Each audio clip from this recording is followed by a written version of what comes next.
پدې کې یاد ساته چې کوم مخالفین وګنا مخالفین چې کوم نو اغي دا خبره روچته کړه ډیره زیاته کله چې مخالفین دا پیر صاحب وفات شو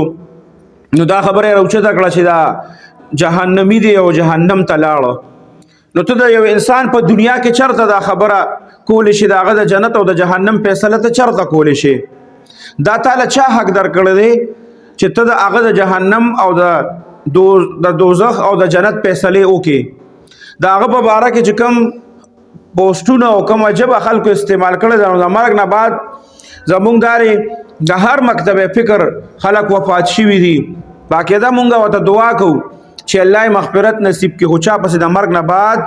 زمونږ مشران زمونږ چې څومره اهل سنت والجماعت دي چا پسې بد نه وي دا د دې عقیده ده بالکل چې چا پسې بد نه وي بل چې لاړ د دنیا نه د معاملې ټول الله سره شوا خو بیا د هغې په باره کې بله مسله مخې ته راغله چې لکه دی خلکو دا خبره کوله دا وي جهنمي دی او دا جهنم ته لاړه بیا د هغې زوی چې دی یا د هغې چې کوم خلیفه دی هغې دا خبره وکړه چې باقاعده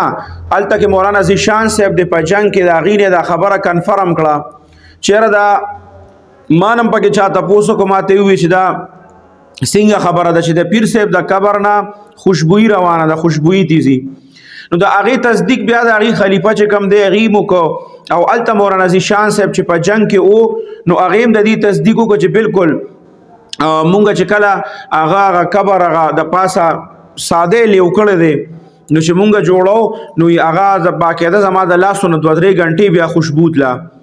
نو دا هم د سړی دا نه چې یو سړی ته حق کو یو عالم دی یا او هغه ته حق کو دا هغه د قبر نه خوشبوئی نه زی نو دا په دې باندې دا دلالت نه کوي چې دا ګناهګار دی یا جهنم ته لاړ نه